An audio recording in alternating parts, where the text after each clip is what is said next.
Buenas noches, mi nombre es Catherine Buelvas, soy estudiante del programa de la Universidad UNAD, del programa de Psicología del curso Acción Psicosocial y Contexto Jurídico.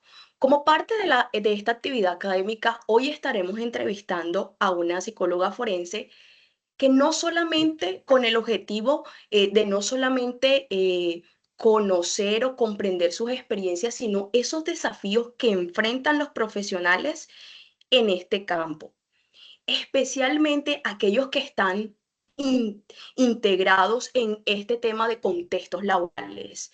Por eso le agradecemos a la doctora Daniela Ordóñez por su tiempo, por su dedicación, por ser parte de esta práctica. Pero nosotros antes de iniciar siempre resaltamos el informe, el consentimiento informado, en donde se le dice al participante que si desea participar lo haga de manera voluntaria, entendiendo que todas sus respuestas y cada una de lo que se diga en esta reunión quedará bajo confidencialidad, solamente tendrá acceso nosotras como estudiantes y nuestra tutora del curso. Es por eso que le pregunto a la doctora, ¿pudo revisar y firmar el consentimiento informado? Sí, claro, logré revisarlo y firmarlo. Perfecto. Entonces, para iniciar, ¿qué le parece si nos indica su nombre y su profesión actual?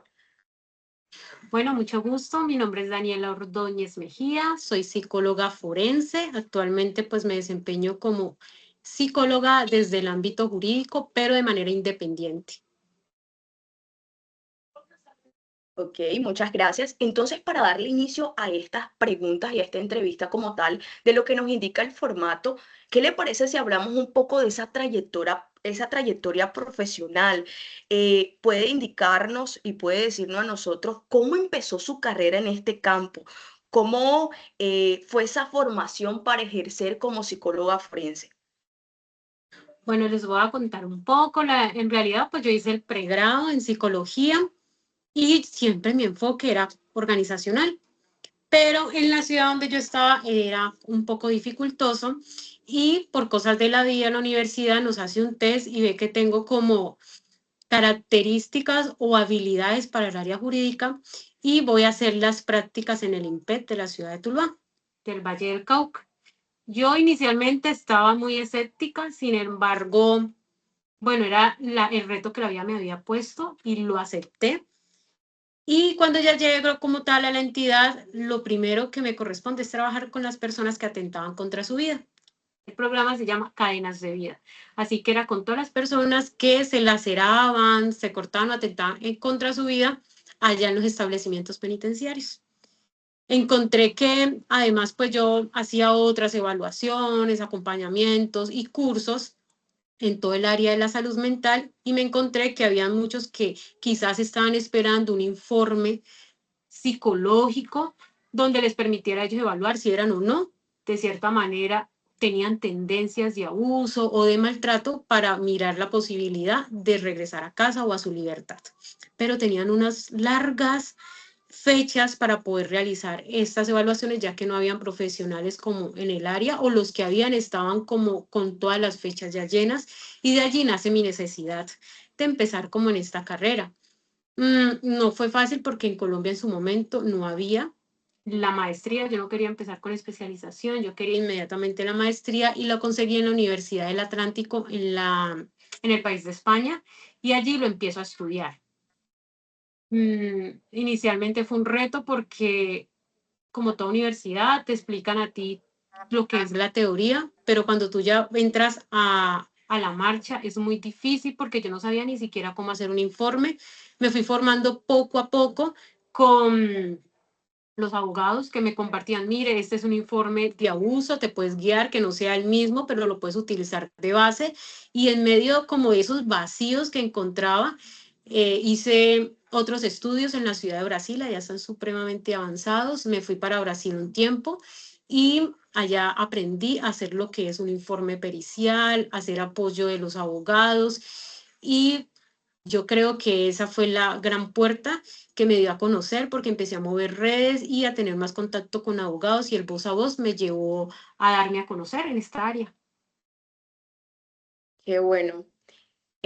Algo que destaco allí, bueno, cuando yo inicié en el curso, indagar en el curso, cuando uno le dicen psicología forense, uno se va por la parte criminalística, no sé si a mis compañeras también les pasó, y uno desliga esta rama del tema penal. Y ahora que usted menciona abogados y todo eso, uno dice, claro, todo esto tiene relación porque tiene que ver con esos contextos. Hablamos, bueno, contextos penales, ¿sí? Todo lo que tenga que ver con. Entonces, qué bueno es escucharla, cómo empezó, y de verdad que es sorprendente. Hay otra pregunta, ¿cuál ha sido entonces esa experiencia más significativa trabajando entonces como psicóloga forense? Ok. En realidad siento que, bueno, como psicólogos, además de nuestra profesión, somos seres humanos y nos encontramos con situaciones que nos tocan. Entonces yo hablaría de una que me tocó, que fue de una menor, una niña de 4 años, donde en su colegio, otra compañerita ella comenta que él ingresó los dedos hasta el fondo. Sí, en el colegio no se hizo un acompañamiento pertinente porque pues las psicólogas educativas tienen muy poco conocimiento sobre estos temas, que sería ideal si van a estar en un colegio, pero muchas no lo saben, así que sencillamente lo manejaron como niños, hay que respetarse en el cuerpo y demás, pero eso llevó a la niña a unas secuelas. ¿Cuáles han sido esas secuelas? Que la menor se estimulaba constantemente y la mamá tampoco sabía abordar, y en medio de su desconocimiento, pues ella decía, de pronto la niña está en una etapa de exploración, así que puedes tocarte, hija, pero esté constantemente lavándose las manos. Y eso empezó a ser para la niña algo constante y empezó ya a hablarlo como algo muy normal de su vida cotidiana. Entonces ella iba a otros lugares y ella iba a jugar con otros niños a enseñarle lo que ella hacía. Y eso ya empezó como una madre a identificar, dijo, no, pero mira que esa niña le hizo esto a mi niña, y empezaron ya en el colegio a hacer alertas. Cuando hacen la alerta, entonces la mamá de la menor que les hago referencia va y habla con la directora, con la psicóloga. Ellas desconocen del tema, sencillamente fue algo de niños, era un juego, y la niña empezó a sentir rechazo de ir allá. ¿Qué es lo más curioso? Que aunque son niños y están en un proceso de juego, probablemente la niña que inició esa cadena está siendo abusada en su casa y aún no se han dado cuenta. Ese fue el caso que me tocó. Ok. ¿Cuál es el campo de la psicología jurídica en el que usted se desempeña? Bueno, mira que yo soy muy versátil en ese campo, así que cuando estuve en Brasil aprendí mucho lo que son el manejo de atención o el acompañamiento en casos de asesinos en serie. Así que desde la criminología lo abordo, desde la psicología jurídica brindo acompañamiento en informes periciales en casos de secuela para víctimas o identificación de tendencias para victimario. Esas son como las áreas donde más trabajo, y desde lo forense yo brindo acompañamiento y asesoría a los abogados para mirar el testimonio, si hay credibilidad o no, y si es necesario, aplicación de test.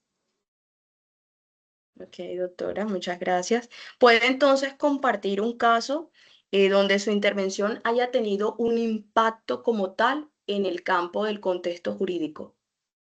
Ok, un caso, eh, bueno, hace poco, donde en ese momento era menor de edad, tenía 13 años, consiguió un novio. Ese chico pues era mayor que ella, digamos unos 5 años, y empiezan a conocerse como adolescentes. Ella le da una edad diferente, un nombre diferente, el tipo es de buena familia, la chica no, y se empezó a interesar por él y empezaron a salir, pero nunca le decía dónde vivía, ella qué se dedicaba. Él llega un momento en el que él se instala a estudiar para oficial del ejército, y ella va y lo visita, pero no sabemos cómo hacía para irlo a visitar porque pues se necesita una cédula. Cuando él un día quiere conocer la familia de ella, porque él es muy familiar, estoy hablando desde la parte del cliente, que en este caso era el aparente acusado. ¿Listo? Entonces, Él quiere conocer quién es la familia de ella, pero ella siempre como déjame en una esquina antes, siempre con un misterio. Cuando él logra que lo lleve hasta la casa de él, la abuela le dice, porque no vive con la mamá, es de una familia muy difícil la chica, y le dice, no, es que tú sí sabes que ella tiene 3, ay, pero ella me ha dicho que tiene 18. No, ella tiene 3 y ella se llama así, asá, no como te dice a ti. Efectivamente, la vida de ella en la casa era una y la vida en las redes y por fuera era otra. ¿Ya? Pasa el tiempo, es una niña con muchos vacíos por parte de falencias y ausencias de padres, así que ella empieza a dominar, a querer controlar, a querer que cuando él se quería alejar de ella, lo amenazaba con quitarse la vida. Él se retira de esa relación, pide la baja del curso, él no termina el curso y él se va a estudiar en España aviación. Cuando él llega a España, a los 5 días lo llaman con una orden de...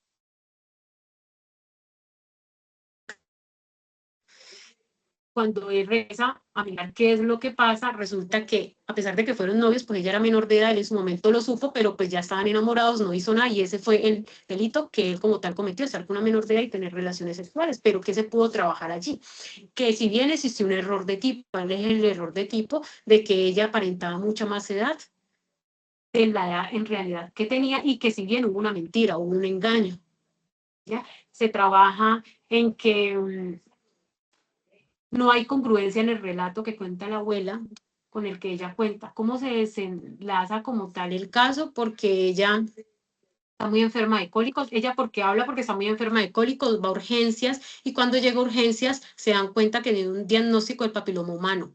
Entonces ella en medio de su susto y demás, ella le cuenta a la abuela que es que él la amenazaba, es que él me obligaba a estar, y toda esta historia que sí, nosotros siempre nos vamos hacia el lado de la víctima, pues siempre vamos a tener como el testimonio que es cierto y no podemos cambiar, pero cuando miramos también desde el otro lado del victimario y empezamos a estudiar, nos damos cuenta que hay muchas personas que necesitan un beneficio propio, sea dinero, sea manipulación, y en este caso lo que predominó era la necesidad de la menor por suplir sus necesidades básicas, dinero, querer de pronto afectar la vida del chico.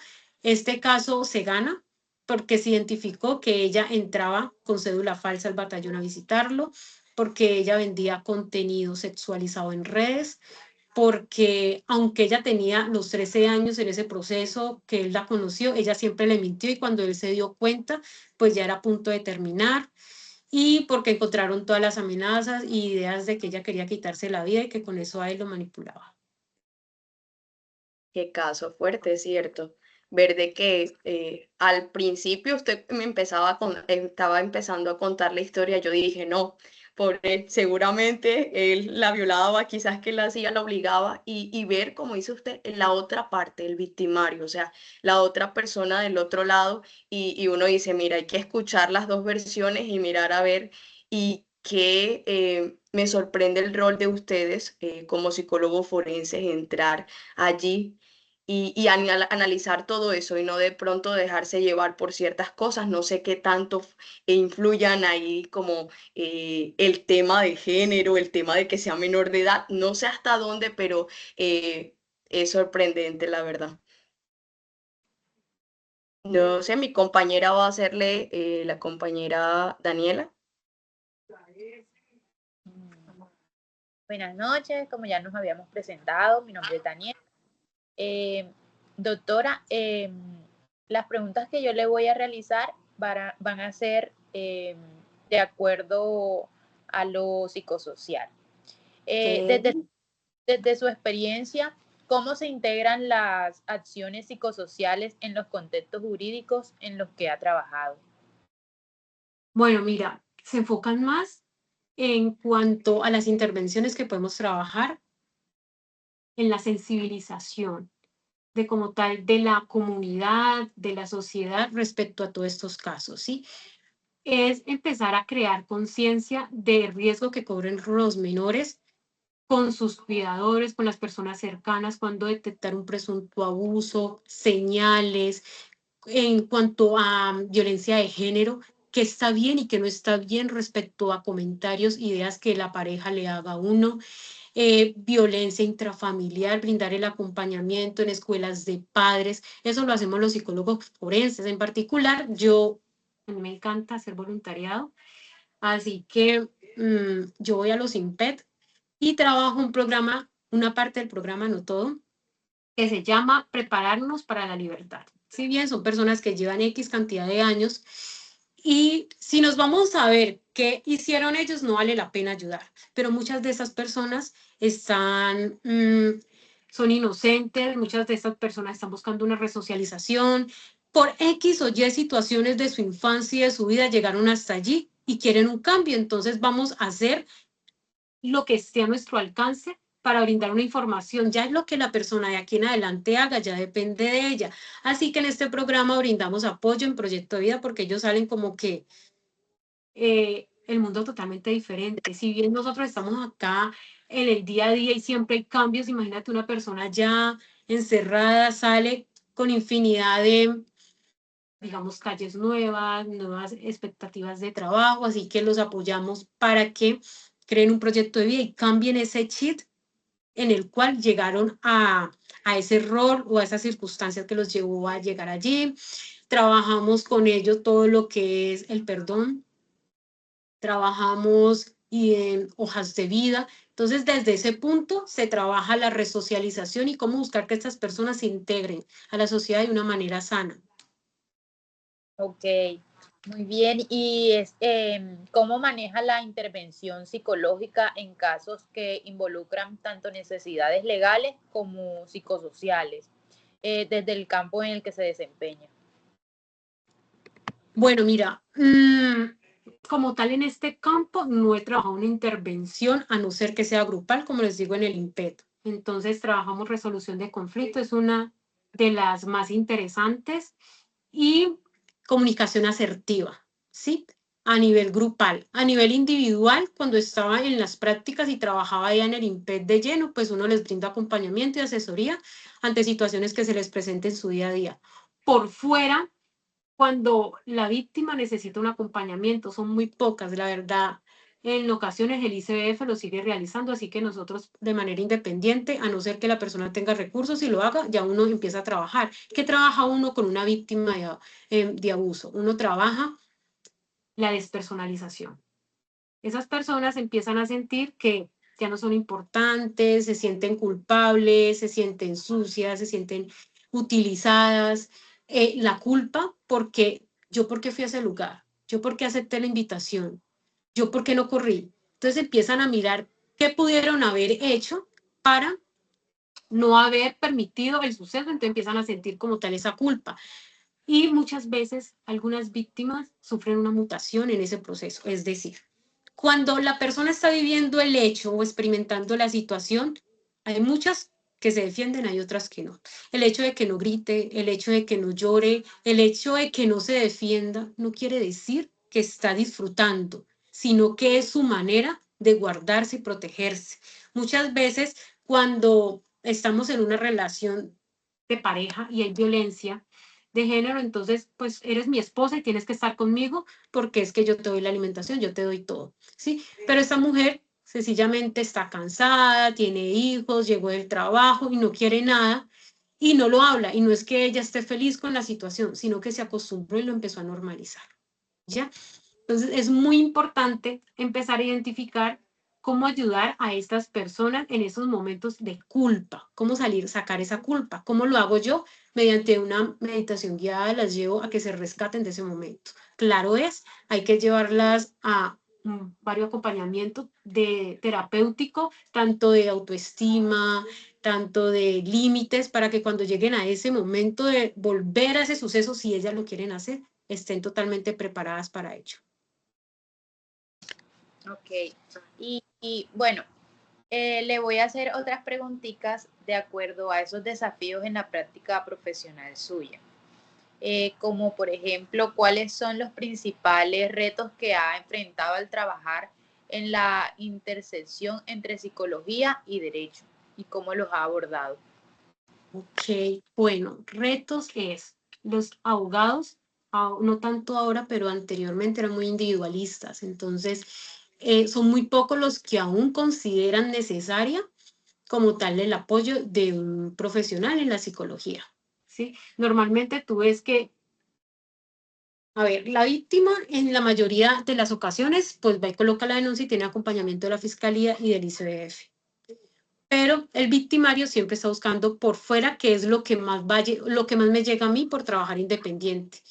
Sí he tenido casos para trabajar con víctimas, pero son personas que vivieron el suceso en la infancia y que después de tanto tiempo se dieron cuenta de que esto no era justo y yo quiero buscar pues una justicia ante eso. Y desde ese momento pues buscan una psicóloga y es allí donde yo vengo a intervenir. Cuando eso sucede, pues hemos encontrado retos del tiempo, ¿sí? Es que vamos a aplazar la audiencia, no está esta persona, es que vamos a evitar la revictimización. En muchos casos encontramos relatos inconsistentes en menores y uno no quisiera volver a preguntarle lo mismo porque uno quiere evitar eso de la revictimización, pero sí sería propicio mediante el juego, digamos una menor que no tiene una conciencia de la ubicación de tiempo, modo y lugar, cómo sucedieron los hechos para tener un detalle, y yo estoy trabajando aparentemente con el victimario, entonces yo necesito buscar la verdad. Y para eso, pues, si me permiten, con cámara Hetzel, hacer un juego sin tener que ir a preguntas que induzcan a la niña a decirme lo que yo quiero decir, eso te lo privan, o sea, te limitan demasiado. Sumado a ello, cuando tú estás en una audiencia, para que tú puedas intervenir, en su mayoría de las ocasiones tiene que ser intermediario por el abogado. Entonces el abogado te hace la acreditación y respondes preguntas del contrainterrogatorio, expones como tal tu informe ya, pero si tú quieres agregar algo que hayas visto ahí en el momento, es muy dificultoso, entonces como que te cierran a ti las brechas para tú abrirte, porque una cosa es cuando tú ves la entrevista grabada del menor y otra cosa es cuando lo llevan al estrado a hablar y responder otras preguntas, vas a ver otras posturas, vas a ver ese comportamiento, perdón, ese lenguaje no verbal que tiene gran importancia y tú te tienes que limitar sencillamente a la información que ya tuviste, que fue trasladada en un momento dado. Bueno, por último le voy a hacer una preguntita que sería, ¿cómo influye el sistema judicial de las decisiones que toma como profesional psicosocial? ¿Y qué tensiones ha encontrado entre los objetivos legales y los psicosociales? Bueno, mira, en esos casos, pues en realidad me ha ido bien porque yo siempre he ido a exponer.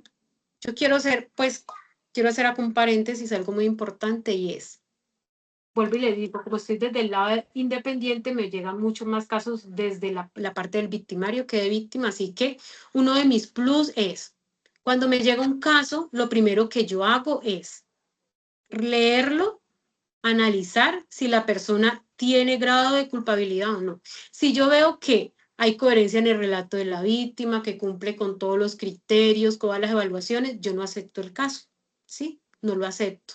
Cuando yo encuentro que hay vacíos, tanto por parte de la fiscalía como del relato, yo entro a indagar porque puede ser una persona que está siendo acusada y que es inocente. ¿Cuáles son las brechas que me han cerrado allí como tal el camino? Es que nos limitan, vuelvo y repito, nos limitan en muchas ocasiones a nosotros poder hacer un acompañamiento más investigativo porque la fiscalía estudia desde una parte muy superficial, desde esa parte donde tienen 60 minutos para hacer la entrevista y lo que se dijo ahí está, no hacen un test que nos permita a nosotros luego revisar y analizar si esos resultados son coherentes con la entrevista.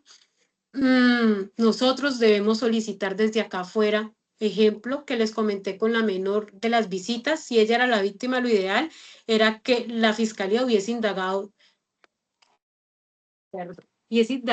qué era lo que ella tenía, cuáles eran los permisos, quién era su cuidador, todos estos puntos los cuales no se encontraron. Así que nosotros nos tocaba que solicitarlo, eso nos alarga el proceso. Nos alarga el proceso de que muchos testigos aparecen a dar falsos testimonios y a desvirtuar como tal un estudio que ya se lleva trazado, se lleva analizado, pero solamente con un relato empiezan desde allí a desvirtuar lo demás sin tener algo científico. Eso es como las grandes brechas que hemos encontrado en el camino desde esta parte del victimario, porque desde la víctima, ya tú, bueno, el abogado coloca la demanda, tú haces el acompañamiento y ya ellos de allí se encargan allá, ya se indagan, porque como ya hay una persona que tienen que buscar la culpa, ya empiezan a hacer un estudio más exhaustivo, porque ya yo he adelantado con la víctima test, entrevistas, tenemos investigador, el investigador va y hace las entrevistas a los testigos, el análisis del lugar de los hechos, entonces mucho más completo de esta parte que desde la parte de la fiscalía y es de entender por la cantidad de demanda y de casos que llegan a diario. Ok, muchas gracias. Con gusto. Hola, Doc, mucho gusto. Mi nombre es Yenelis Pamesana. Créame que para mí es un placer que usted comparte este espacio acá con nosotros, aportarnos desde su conocimiento, ya que pues yo creo que la mayoría de las colegas que estamos acá, en un futuro nos vayamos a enfrentar a estos tipos de casos, pero teniendo en cuenta esta entrevista, me gustaría pues que de pronto usted me aportara acerca de unas preguntitas, digamos en situaciones complejas donde hay que equilibrar las necesidades del sistema judicial. ¿Cómo mantiene usted su ética profesional? Ok, mi ética profesional está desde el punto, como les comenté ahora, de que analizo el caso antes de. Si yo veo que el caso, bueno, el abogado, cuando tú llegas, el abogado te comenta a ti el caso como él lo ve, desde la hipótesis que él va a trabajar allí, ¿sí? Pero yo siempre he ido más allá. Yo no trabajo con lo que el abogado me quiera comentar, sino con lo abstracto que yo voy a ver. En un momento dado me decían, no, pero te sesgas, porque es que vas a ir a analizar esto y lo otro. No. Tú vas a ir a unos puntos especiales de los folios, o el material que te comparten a ti, donde tú vas a analizar. Eso te lo hace como la experiencia o la experticia que te permiten ir a analizar la labor de la persona que están acusando, a qué se dedicaba, estilo, cómo era su infancia, y todo esto usted lo empieza a cotejar y a reunir, ¿sí? Si bien en muchas ocasiones hay ya investigadores que les han adelantado unos estudios, ¿sí? Y con eso uno va y analiza y revisa si en realidad la persona está puesto para trabajar como tal el caso o no, ¿sí? Hay casos que tú dices no, porque yo no voy a brindar un acompañamiento a una persona que yo sé que ha generado un daño a una persona, ¿sí? Esos casos se ven mucho más frecuentes en violencia intrafamiliar. No es que yo le pegué porque ella también me pegaba, ¿sí? No es que yo no abusé de ella sencillamente me buscaba y me hostigaba. Entonces, es llegar al punto de mirar dónde está esa verdad, pero esa verdad es de ser desde la ética, ¿sí? Desde donde tú miras si tú puedes colaborar, si tú en realidad tu conocimiento te da para defender a esta persona porque estás seguro de que hay algún vacío, alguna inconsistencia. Si no, yo digo que no. Hay muchos casos donde me dicen a mí, no, yo no lo hice, no, pero yo mira, yo voy a hago la entrevista, pero yo encuentro eso, ¿cómo sucedió esto? ¿Por qué aquello? Entonces me dicen, no, en realidad es que yo no lo hice.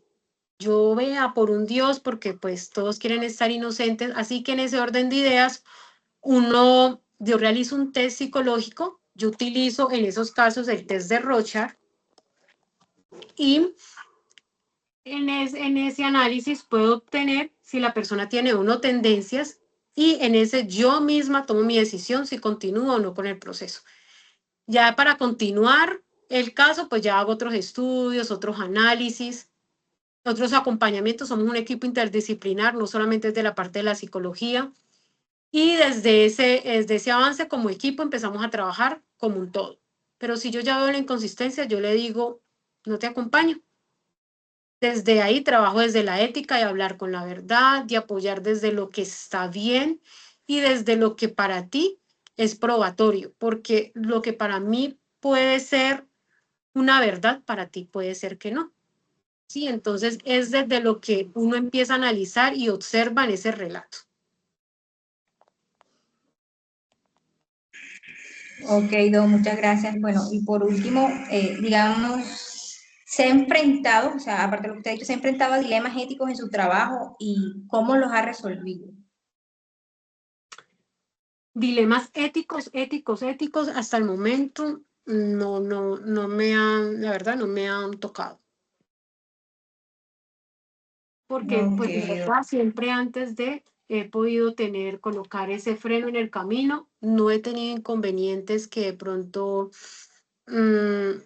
amenazas por mi labor, no lo he tenido y que eso me haya de una u otra manera forzado a hacer algo que no quiera hacer, ¿no? Soy súper cuidadosa, tengo mis protocolos y puntos de seguridad donde yo no tengo contacto directo con el cliente, así que todo lo trabaja es el abogado.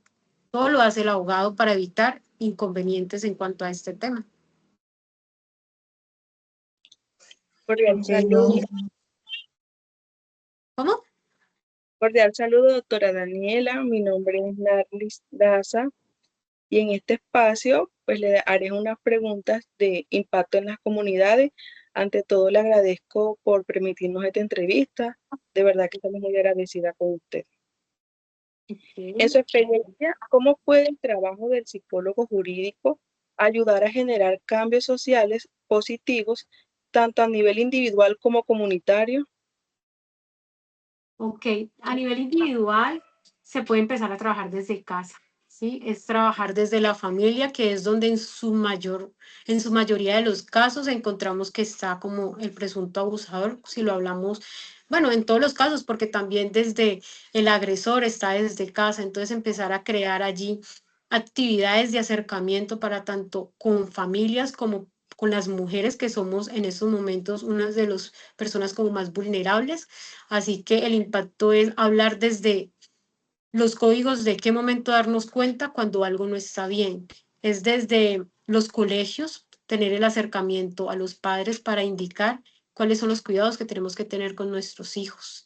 Y a nivel de comunidad, trabajar desde el INPED, donde están las personas con todas estas situaciones complejas que lo han vivido, que son inocentes o que son culpables, trabajarlo también desde las clínicas. He podido brindar acompañamientos como a otros profesionales desde el ámbito clínico que no conocen o no trabajan mucho el tema, para brindarle como las estrategias en el momento en el que llega el código rosa, cómo intervenirlo, evitar la revictimización, evitar de que esa persona lleve el voz a que nunca me atendieron. Me tomaron todos los datos, pero no pasó nada, sino que al año me llamaron y yo ya no quería hacerlo. Y es generar eso de la importancia de denunciar, la importancia de hablar, la importancia de no quedarse callado por el miedo o esa culpa. Y me parece de gran relevancia. Últimamente, pues he estado moviendo redes, es un tema que se toca muy poco en redes porque tienden a glosar, tienden a cerrar las cuentas, pero con una estrategia propicia a llegar a tantas personas que pueden que lo estén viviendo y lo estén callando por el miedo al rechazo, por el miedo a sentir que de pronto van a decir que estoy loca. ¿Será? Uno entra en un momento, en un trance donde dice, yo lo viví, o yo me lo estoy imaginando, yo lo permití, eso hace parte de un sueño, tanto a los niños como a los adultos. Y entonces es empezar a crear esa conciencia de que tú lo sentiste, tú lo viviste, dónde está ubicado el dolor, eso es un hecho y por tanto hay que denunciar.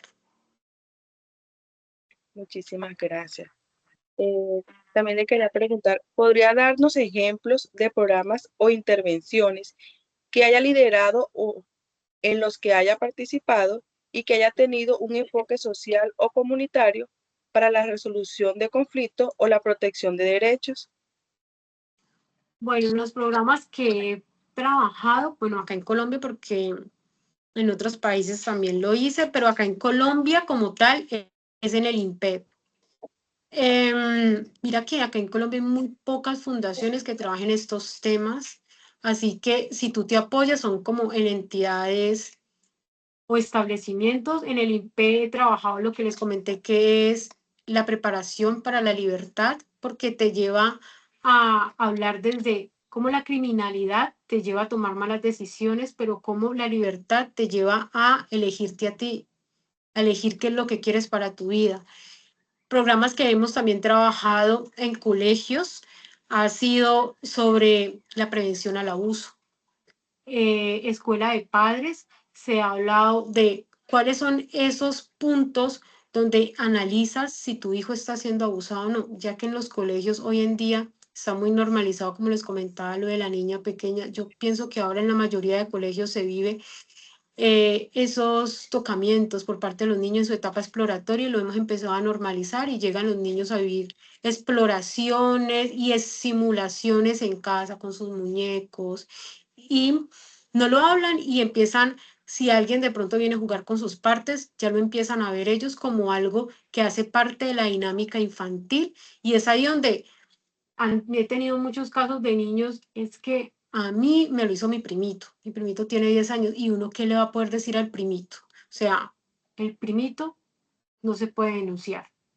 Así que el niño empieza a hacer una conducta repetitiva con los compañeros del colegio, con los otros compañeritos de la comunidad y empiezan a repetirlo y la mamá nunca le dio trazabilidad porque es que mi hijo probablemente no va a vivir ningún trauma, pero lo que está generando en otros niños no todos lo van a asimilar de la misma manera. Y es ahí la importancia de trabajarlo desde casa. Muchísimas gracias. Le doy el espacio a la compañera Carla. Buenas noches, doctora. Ya nos habíamos presentado, pero bueno, mi nombre es Carol. Y bueno, le voy a hacer dos preguntitas que son referentes a consejos que le podría dar de pronto a futuros profesionales. La primera es, ¿qué habilidades usted considera que son importantes o que son fundamentales para un estudiante que desea especializarse en psicología jurídica? Okay. Bueno, una de las cosas que para mí fue muy importante y no me lo dijeron es conocerse todo lo que es la estructura del código SATAT. Este es un manual donde te muestra cómo entrevistar al menor de edad, ¿sí? De acuerdo a su edad, de acuerdo a su nivel cognitivo, cómo llegar a indagar y que esta entrevista no le genere una inducción, no le genere una revictimización, no afecte como tal los derechos de este menor, ¿sí? Para mí fue esencial eso. Empezar, muchos me decían, ¿y qué libro tengo que leer? Más que un libro, es empezar a escuchar muchos casos, a leer casos, a ver documentales de casos y analizar. Uno, no hay unos test que uno diga, este test me va a ayudar para este caso, para que no lo hay. Es de acuerdo como al tiempo tú vas a ir adquiriendo una experticia para saber cuál deberías abordar, ¿sí? Hay muchas personas que pues no están de acuerdo que el test proyectivo, que el test psicométrico, que la entrevista, todo es un conjunto, ¿sí? Yo siempre he considerado que el test proyectivo es aquel que no se puede alterar. Allí te está mostrando en realidad lo que hay en la persona, sus traumas, sus fijaciones, sus miedos, pero por sí solo no basta. Tienes que complementarlo con un psicométrico y apoyado de él con una entrevista. Y esa entrevista no es solamente unas preguntas vagas, son preguntas que te van a dar claridad al caso. Esas dudas que tú has encontrado, que dices, ve, ¿eso cómo ha sucedido? Esa es la pregunta que tú le tienes que hacer y que le va a permitir al juez también encontrar esa verdad, porque como tal tú eres un auxiliar de la justicia, tú no eres un ente aparte, entonces tú lo que vas es a brindar un apoyo a ese juez, es tener las preguntas ideales para que le des claridad al hecho y basado de allí analizar una comunicación no verbal. Sí o sí, indispensable siempre grabar la entrevista. No solamente yo la hice, la transcribí, no, grábala, eso es tu soporte, la credibilidad de tu trabajo. Y ya más de todo esto, el informe, es saberlo complementar, es saber la estructura de ese informe. A mí nadie me lo enseñó, ahora como les conté, me pasaron uno, guíase como en la estructura. Yo cada día lo fui mejorando y fui encontrando muchas cosas para trabajar y agregarle que fueran importantes. Es ideal que conozcas de la teoría. Uno a veces dice, Piaget, Vygotsky, Freud, tantas cosas, tantas teorías, ¿para qué? Pues son las teorías que te van a permitir a ti saber y abordar desde tu conocimiento, dar esa voz de tranquilidad a ese juez que dice, esta persona que está aquí está hablando con certeza y sabe lo que está exponiendo, ¿sí? Porque cuando ya tú vas a juicio, no vas a tener el informe allá a la mano, ¿sí? En muchas ocasiones te van a hacer preguntas del caso y del informe, y como tú lo hiciste, debes de tener el conocimiento allí. Hay muchas ocasiones donde te permiten irlo leyendo y posterior a eso te hacen el contrainterrogatorio, ¿sí? ¿Eso de qué depende?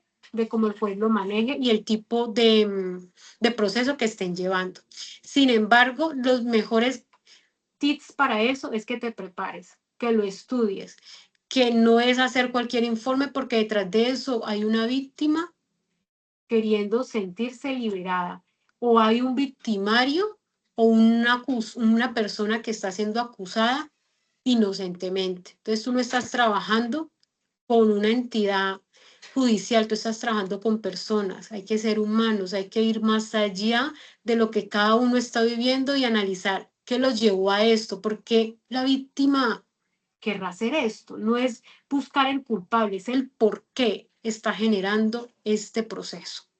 Esa es la clave. Exacto. Poder ejercer la responsabilidad en el ámbito jurídico, pues es importante que podamos dominar bien la teoría porque al final es lo que sustenta cualquier análisis o cualquier evaluación que se haga. Además que, como usted mencionó, o sea, tener una buena base teórica permite de pronto tener un criterio más profesional y tomar decisiones más objetivas.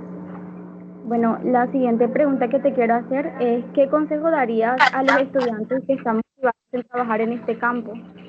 Tanto como empleados o como independientes que estén interesados en trabajar por el bienestar psicosocial de las comunidades. Ok, bueno, si quieres trabajar en una entidad ideal, ojalá puedas hacer tus prácticas, elegir el lugar de práctica que sea como en ese campo, para que así mires si es lo que te llama la atención. Muchas veces elegimos las carreras porque aparentemente en nuestra infancia vivimos alguna situación que nos llevó a querer hacer justicia o a trabajar en eso que un día me dolió. Esa era la pregunta que yo me hacía, ¿sí? Constantemente, porque yo quisiera hacer justicia. Y para cerrar les cuento esto porque sé que les va a resonar a muchas personas.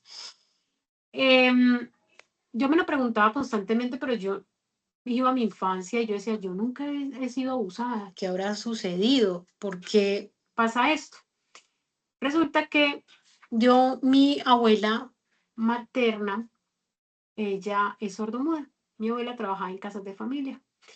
Mi abuela tuvo 3 hijos, pero ella nunca dio el consentimiento para tener relaciones, así que en su mayoría ella fue abusada. Estos hombres nunca respondieron por sus hijos, ella se encargó sola de ellos, acompañada de sus hermanas quienes le ayudaban, y considero que de ahí nace esa herida sí, esa herida generacional de yo digo, voy a hacer justicia. Mi abuela no lo habló, nunca lo pudo hablar, pero yo sí lo quiero hacer valer. A partir de ahí nace como, ok, ahora ya entiendo que tengo un propósito en mi vida. Y desde ese momento muere el miedo, muere el temor, el tener que enfrentarte a personas que te pueden decir mentira mirándote a los ojos. O hay personas que en su corazón tienen dolor, pero sienten miedo a hablarlo porque sencillamente me van a juzgar o no me van a creer. Te vas a encontrar con todo índole y es tener.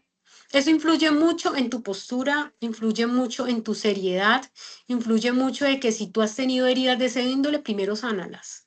Sánalas para poder trabajar de lleno. Importante, si lo van a trabajar en el campo independiente, darse a conocer con un abogado, trabaja con él, el voz a voz te va a ir permitiendo conocer otros. No es rápido, no es un proceso eficaz, es un proceso que va paso a paso, ¿sí? Porque todo el tiempo se están actualizando, hay nuevas resoluciones, hay nuevas leyes y asimismo tú tienes que ir creciendo y actualizándose. Entonces, en ese orden de ideas, no es querer que ya me gradué y ya conseguí. No puedes, en este momento que yo te diga, tú vas a vivir solamente la psicología forense, dígase de una experiencia de 8 años para allá. Sí, porque ya tienes un grupo de personas profesionales en el derecho que te conocen y te puedan enviar 2 o 3 casos al mes. Pero para iniciar llegará un caso y no vas a poder vivir de eso. Entonces, sería ideal que primero empieces por la psicología clínica, donde vas a conocer casos profundos y si bien ello te va a abrir un umbral para que puedas abordar ya estos temas forenses desde una perspectiva un poco más, ¿cómo les digo? Como un poco más profesional, más abierta, sin tanto miedo. Cuando tú estás en el organizacional, tú vas y trabajas desde la entrevista, vas y trabajas el proceso de selección y contratos, pero no te vas a encontrar estos casos de choque. Si lo haces desde la educativa, probablemente sí, pero tú remites y ahí quedó tu proceso. Pero si tú lo haces desde la clínica, te van a llegar esos casos donde te retan. Un caso de ansiedad, un caso de depresión, te va a permitir a ti saber cómo podrías enfrentar un caso de abuso, probablemente porque esa depresión viene de algo que pudo haber pasado en un tiempo atrás. Es súper importante eso. Y para las entidades públicas tienes que participar en un examen. Tanto para la fiscalía es participar en un examen para que puedas ingresar allá. ¿Por qué yo no ingresaba a la fiscalía? Porque, bueno, hay muchas personas que tenemos como divergencias en muchos protocolos que allí manejan, ¿sí? Así que a mí me encanta la libertad, a mí me encanta poderlo trabajar desde ese instinto que me dice, hay algo que ahí no está bien, o hay algo que tú allí, si te llegó este caso, tiene un propósito. Mientras que en la fiscalía es muy bueno porque vas a adquirir mucha experiencia, vas a tener un acompañamiento muy idóneo de profesionales muy tesos y buenos, pero tú estás trabajando el día, son 10, 15 entrevistas que usted cuando va a ir a hacer el acompañamiento a un estrado, usted ni, ¿cuál era la historia de esta niña? ¿Cuál era la historia? O sea, muchas veces por la demanda no eres la persona objetiva que uno necesitaría para esos cargos, porque no hay el personal que se necesita para ese abordaje, no porque no sean buenos, sino que la cantidad no te permite llegar a ese fin, a ese objetivo que en realidad debería ser.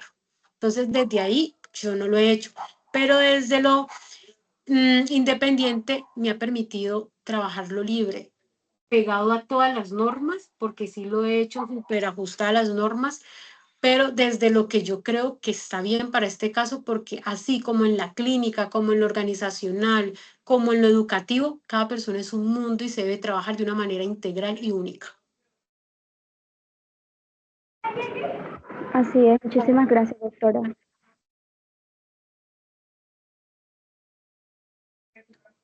No sé si tengan otra pregunta, aunque les podría, se me había olvidado comentarles algo muy importante, me parece que puede ser de gran ayuda y es, lo primero, sí o sí, desde el ámbito que trabajen, tengan un teléfono corporativo y uno personal. ¿Sí? No se les ocurra dar su número personal porque van a empezar los pacientes todo el tiempo a llamarte, a preguntarte, porque cuando uno está inestable, uno quiere que el psicólogo lo esté escuchando todo el tiempo y entonces eso va a generar que empieces a ver la carrera como algo que te asfixia. Pero ¿quién pone los límites? Tú, porque tú eres la persona que en este momento está mucho más inteligente y preparado para ello. Segundo, en casos forenses, que el caso sí o sí, el costo, tú hablas con los abogados y das un acuerdo como de valores de acuerdo a los casos que lleguen. Pero lo ideal es que él sea el que te consigne, él sea el de todo, que tú no tengas contacto con el victimario o con la víctima, solo si en la entrevista. Y si la entrevista, el victimario en muchas ocasiones está en el IMPEC, tú vas hasta allá. Si no, que el abogado te acondicione un espacio para que lo haga en el espacio de, no en tu consultorio. ¿Por qué? Muchas veces la rama judicial se demora porque están esperando el testigo, porque hay aplazamientos, por X o Y motivo, y entonces, psicóloga, ¿cómo va el caso?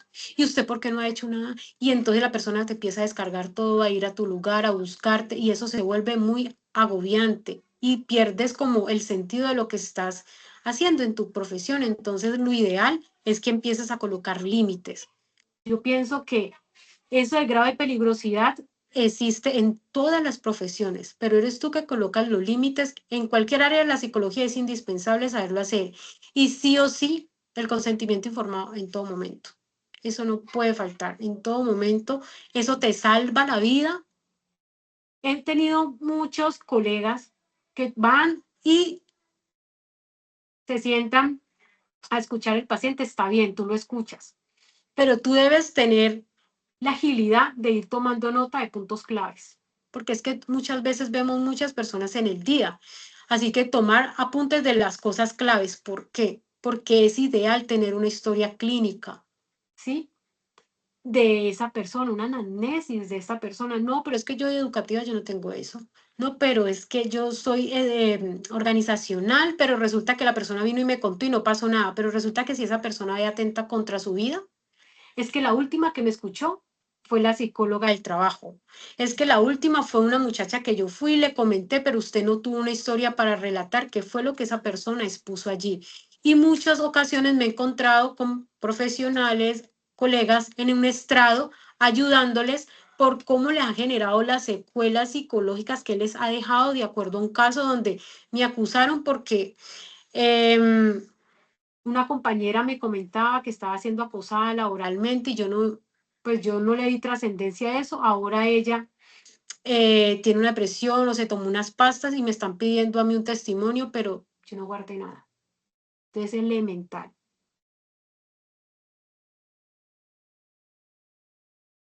Bueno, doctora Daniela, le damos de verdad gracias nuevamente por participar, por contarnos sus experiencias, por darnos ese conocimiento, esas recomendaciones a nosotros como estudiantes y ver y tener de pronto ese acercamiento un poco más con cómo es el rol del psicólogo forense. De verdad que gracias y todo esto nos va a servir para nuestra actividad. Bueno, muchas gracias a ustedes por la invitación. La verdad que para mí es un placer compartir de este conocimiento. No sé si sus compañeros, lo más probable es que sí, van a ver este video. A mí me encanta compartir, a mí me encanta, para mí no fue fácil llegar a este campo, a mí me tocó muy sola y no quisiera que las otras personas que les apasiona esto lo vayan a dejar por el miedo a enfrentarse, por el miedo a no saber hacer un informe, por el miedo a no saber cómo exponer un estrado. Cuentan conmigo, no soy egoísta con eso, así que no les dé pena escribirme. Las compañeras les pueden regalar las redes sociales, allí yo los voy a estar acompañando. No puedo estar todo el tiempo porque, pues bueno, tengo mis otras actividades, pero en el tiempo preciso, lo que necesiten, cómo podría hacer esto y después de que esté a mi alcance, a mi conocimiento, los puedo asesorar. Bueno, y si bien no está, lo buscamos, lo indagamos, pero tampoco lo vamos a dejar así. Gracias. Gracias, de antemano, muchas gracias en nombre de la Universidad UNAD, abierta y a distancia. También a nuestra tutora por asignarnos, digamos, esta actividad, el cual uno aprende en diversidades de cosas y de casos, como también, digamos, las distintas ramas donde estamos ahorita mismo, el cual más adelante nos vamos a desempeñar. Entonces, qué interesante es, digamos, que usted nos aporte esos conocimientos para tenerlos en cuenta. Claro que sí. Lo que necesiten, con mucho gusto. Y Bueno, que descansen, que estén muy bien y encantada de poderles colaborar. Salud.